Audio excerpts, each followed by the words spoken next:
সুপ্রিয় বন্ধুগণ, সবাইকে স্বাগতম আমাদের নতুন আরও একটি ভিডিওতে। আজকে আমরা ঘুরতে ঘুরতে চলে এসেছি গ্রাম বাংলার ছায়াঘেরা প্রাকৃতিক সৌন্দর্যে পরিপূর্ণ এক দর্শনীয় স্থানে। নাম নুরুল্লি বিল বা মিনি নিকলি গোবিন্দগঞ্জ। এই স্থানটিতে আসতে হলে আপনাদের প্রথমে গোবিন্দগঞ্জ আসতে হবে। বাংলাদেশের রংপুর বিভাগের গাইবান্ধা জেলার গোবিন্দগঞ্জের পাঁচগছিয়া বাজারের খুব কাছেই অবস্থিত এই অসাধারণ সুন্দর দর্শনীয় স্থানটি। গোবিন্দগঞ্জ চারমাথা থেকে খুব কাছেই গোবিন্দগঞ্জ রাজমতি মার্কেট। আর এই রাজমতি মার্কেটের সামনে থেকে আপনারা সিএনজি করে পাঁচগছিয়া গাছবাড়ি বা পাঁচগছিয়া বাজারে যেতে পারবেন মাত্র 20 টাকা খরচ করেই। আর অটোতে গেলে ভাড়া লাগতে পারে 15 টাকা মাত্র। তাছাড়াও মহিমাগঞ্জ থেকে মাত্র 10 থেকে 15 টাকাতেই আপনারা এই স্থানে চলে আসতে পারবেন। তাছাড়াও গোবিন্দগঞ্জ এবং মহিমাগঞ্জের মাঝামাঝি কোটাশহর নামক স্থান থেকেও এই স্থানে খুব সহজেই আসা যায়। এই পাঁচগছিয়া বাজার আসার পরে পূর্ব দিকে একটু সামনে এগিয়ে হাতের ডান পাশে একটি রাস্তা দেখতে পারবেন। সেই রাস্তা দিয়ে একটু সামনে এগিয়ে গেলে আপনারা ইট বিছানো আরো একটি রাস্তা দেখতে পারবেন। আর এই ইট বিছানো রাস্তা দিয়ে 1 থেকে 2 মিনিটের মধ্যে আপনারা এই প্রাকৃতিক সৌন্দর্যে পরিপূর্ণ অসাধারণ দর্শনীয় স্থানটিতে পৌঁছাতে পারবেন। আর এই পাঁচগছিয়া বাজারে এসে জনসাধারণকে প্রশ্ন করে আপনারা নিজ যানবাহনে অথবা হেঁটে এবং ভ্যানে করেও আপনারা এই স্থানটিতে আসতে পারবেন।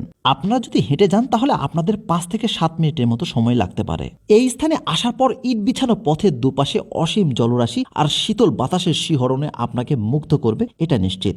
বর্ষায় নাও আর শুকনায় পাও, হাওরের এই প্রবাদ যেন এই স্থানে আজ বাস্তবে পরিণত হয়েছে। শুকনা মৌসুমে প্রচুর ঘাস আর ফসলের সবুজের এই প্রান্তরে আজ অসীম জলরাশির ঢেউয়ের খেলা, আর শীতল স্বচ্ছ জলরাশির বুকে ছোট ছোট ডিঙি নৌকার আসা যাওয়া। সব মিলিয়ে গোবিন্দগঞ্জ গাইবান্ধার এই স্থানটি কিন্তু আপনাকে সত্যি কিশোরগঞ্জের নিকলি হাওরের অনুভূতি এনে দেবে, এটা নিশ্চিত। আমাদের চ্যানেলে কিন্তু কিশোরগঞ্জ নিকলি হাওরেরও একটি তথ্যমূলক ভিডিও করা রয়েছে, চাইলে আপনারা দেখে আসতে পারেন। এই স্থানে আসলে আপনারা গ্রাম বাংলার প্রকৃতির মাঝে খুব কাছ থেকে হারাতে পারবেন। এই স্থানটি আসলে একটি ঈদগাহ মাঠকে কেন্দ্র করে গড়ে উঠেছে, যেখানে ছায়াঘেরা প্রাকৃতিক পরিবেশে একটু জিরিয়ে নেওয়ার সুযোগ রয়েছে। এই মাঠটির নাম শিবপুর হ্যাগারটুইর ঈদগাহ মাঠ। প্রতি বছরই 2 ঈদে এই স্থানে প্রচুর মানুষের সমাগম ঘটে। এই ঈদগাহ মাঠটির মাঝ দিয়ে সারি সারি অসংখ্য গাছ রয়েছে, যে কারণে এই ঈদগাহ মাঠটি অন্যান্য ঈদগাহ মাঠের থেকে একটু আলাদা। তাই তো এই স্থানে ছায়াঘেরা প্রাকৃতিক পরিবেশে মুসল্লিরা প্রশান্তির সাথে আল্লাহর ইবাদতে মনোনিবেশ করতে পারেন। স্থানীয় তথ্য মতে আমরা আরও জানতে পারি এই স্থানটি একটি ঐতিহ্যবাহী ঈদগাহ মাঠ, যা প্রায় 100 বর্ষের দ্বারপ্রান্তে কালের সাক্ষী হয়ে দাঁড়িয়ে রয়েছে। চারদিক কোলাহলহীন জনমানব শূন্য এই প্রান্তরের আশেপাশে জনবসতি খুবই কম। আর এই স্থানে আশেপাশে কোনো যান্ত্রিক যানবাহন না থাকায় যান্ত্রিক জীবনের কোলাহলের বাইরে প্রাকৃতিকভাবে নির্মিত এই অসাধারণ সুন্দর বিল এবং ঈদগাহ মাঠটিতে ঘুরতে আসলে আপনারা পাবেন প্রশান্তির ছোঁয়া। আরও বলে রাখা ভালো যে বিলের উপর দিয়ে বয়ে চলা বাতাস ঝোড়ো হাওয়ার মতো এই স্থানে আশ্রে পড়ে এবং এই ঈদগাহ মাঠটিতে সবসময় অসাধারণ সুন্দর বাতাস পাওয়া যায়। চারদিক পানি বেষ্টিত এই অসাধারণ সুন্দর ঈদগাহ মাঠে বাতাসের ঝাপটায় সনসন শব্দ সত্যি আপনাকে অনেকটাই মুগ্ধ করবে এবং বর্ণগহীন অরণ্যের স্বাদ এনে দেবে। আর সেই সাথে সারি সারি গাছের মাঝে গ্রাম্য মানুষের সহজ সরল বিচরণ, গ্রাম্য শৈশবের অনাবিল আনন্দ আর উচ্ছ্বাস আপনাকে এই স্থানে আসার পরে নিয়ে যাবে আপনার শৈশবে। অন্যদিকে বিশাল জলরাশির এই প্রান্তরে মেরিন ড্রাইভের মতো ভেসে থাকা অসাধারণ সুন্দর রাস্তায় পায়ে হেঁটে অথবা বাইক চালিয়ে সত্যিই আপনারা অনেকটাই আনন্দ উপভোগ করতে পারবেন। এছাড়াও এই স্থানে একটি ব্রিজ রয়েছে। নীল আকাশের নীলিমায় অসীম জলরাশির মাঝে রাস্তার মাঝখানে হঠাৎ উঁচু এই ব্রিজটি আপনাকে সত্যিই নিকলি হাওরের উপর থাকা কিশোরগঞ্জ মিঠামইন অষ্টগ্রাম রোডের সেই ব্রিজগুলোর কথা মনে করিয়ে দেবে। জেনে রাখা ভালো যে 2021-22 অর্থ বছরে চুক্তি মূল্য 67,18,768 টাকা মূল্য ব্যয়ে দুর্যোগ ব্যবস্থাপনা অধিদপ্তরের অধীনে নির্মিত এই সেতুটির দৈর্ঘ্য 12 মিটার, যা হাগরাটাইর ঈদগাহ মাঠের রাস্তাটিকে অনেকটাই সুন্দর করেছে এবং এই বিলের সৌন্দর্য অনেক অংশেই বাড়িয়ে তুলেছে, তার পাশাপাশি জলপ্রবাহ ঠিক রেখেছে। এই স্থানে আসলে আপনারা রাস্তায় ঘোরাঘুরির পাশাপাশি বিলের স্বচ্ছ পানিতে গা ভিজিয়ে প্রশান্তি অনুভবের পাশাপাশি গোসলও করতে পারেন। সাথে সুযোগ পেলে ছোট্ট ডিঙি নৌকায় হাওর বিলাসের মতো স্বাদ অনুভব করতে পারবেন। বলে রাখা ভালো যে কিশোরগঞ্জ নিকলি হাওরের মতো বা টাঙ্গুয়ার হাওরের মতো এখানে কোনো প্রফেশনাল হাউসবোট থাকছে না কোনো কমার্শিয়াল প্যাডেলবোট বা ভাড়ায় চালিত নৌকা।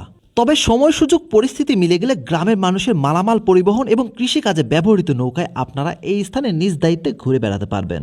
আমরা যখন এই স্থানে এসেছিলাম তখন কিন্তু ডুবুডুবু পানিতে বেষ্টিত রাস্তার উপর দিয়ে অসাধারণ সুন্দর প্রকৃতির মাঝে বেশ কিছুক্ষণ হাঁটাহাঁটি এবং বাইক চালিয়েছিলাম।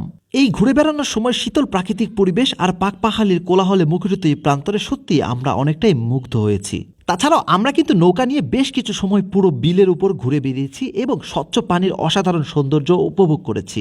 যেহেতু বিলের সৌন্দর্য জলরাশির মাঝে, তাই অসাধারণ জলরাশির মাঝে বোট নিয়ে যদি আপনারা ঘুরে না বেড়াতে পারেন তাহলে বিলের সৌন্দর্য সত্যিই আপনারা অনেকটাই মিস করবেন। তাই এই স্থানে আসলে আপনারা গ্রামের মানুষকে রিকোয়েস্ট করে নৌকায় ঘুরে বেড়ানোর সুযোগ পেলে সব থেকে ভালো হয়। তাই পরিশেষে একটি কথা বলে রাখতে চাই, এই বিলের সৌন্দর্য আর অসাধারণ প্রকৃতি এতটাই সুন্দর যা ভাষায় এবং ক্যামেরার চোখে আপনাদের বোঝানো সম্ভব নয়। তাই অবশ্যই কাছাকাছি থাকলে একবারের জন্য হলেও এই স্থানটি ঘুরে দেখা উচিত। এখন আপনাদের জন্য আরও বেশ কিছু তথ্য জানিয়ে রাখতে চাই। অসাধারণ সুন্দর প্রায় 9 বিঘা জায়গা নিয়ে বিস্তৃত এই বিস্তীর্ণ প্রান্তরে প্রাকৃতিক সৌন্দর্য যেন তার অপার সম্ভাবনা নিয়ে দাঁড়িয়ে রয়েছে। তবে এই স্থানটি কোনো দর্শনীয় স্থান বা পর্যটন কেন্দ্র না হওয়ায় এই স্থানে কোনো আধুনিক বসার স্থান, খাবারের দোকান, পানির ব্যবস্থা এবং ওয়াশরুমের ব্যবস্থা থাকছে না। তবে খাবারের জন্য কাছে থাকা পাঁচগছিয়া বাজারে আপনারা গ্রাম্য পরিবেশে বেশ কিছু খাবারের হোটেল পেয়ে যাবেন, যেখানে খাবারের মান অনুযায়ী দাম যথেষ্টই সন্তোষজনক ছিল বলেই আমাদের মনে হয়েছে। অর্থাৎ গ্রাম্য পরিবেশে আপনারা সুস্বাদু খাবার খুব অল্প খরচে এখানে উপভোগ করতে পারবেন। আরও একটি বিষয় উল্লেখ না করলেই নয়, আমরা যখন এই স্থানে এসেছিলাম তখন সকালবেলা ছিল, তাই এই স্থানটিকে অনেকটাই ফাঁকা বলে মনে হতে পারে, কিন্তু আসলে বিকালবেলা এই সময়ে অসংখ্য দর্শনার্থীদের আগমন ঘটে। তাই যেহেতু এই স্থানটিতে প্রতিদিন অসংখ্য দর্শনার্থী দূর দূরান্ত থেকে বেড়াতে আসছেন, তাই এই স্থানটি অপরিচ্ছন্ন হওয়ার একটি সম্ভাবনা কিন্তু রয়েছে। তাই ভবিষ্যতে যারা এই স্থানটিতে বেড়াতে আসবেন তারা অবশ্যই ময়লা আবর্জনা যেখানে সেখানে ফেলবেন না এবং স্থানটি যথেষ্টই পরিষ্কার রাখার চেষ্টা করবেন। অসাধারণ সুন্দর প্রাকৃতিক রূপবৈচিত্র্যে পরিপূর্ণ গোবিন্দগঞ্জের এই স্থানটি থেকে প্রাকৃতিক সৌন্দর্য এবং জীববৈচিত্র্য যাতে বিনষ্ট না হয় এই আশাবাদ ব্যক্ত করে আজ আমরা বিদায় নিচ্ছি। অবশ্যই দেখা হবে নতুন কোনো ভিডিওতে, নতুন কোনো স্থানে, প্রকৃতিরই মাঝে। অবশ্যই আমাদের সাথেই থাকবেন। ধন্যবাদ।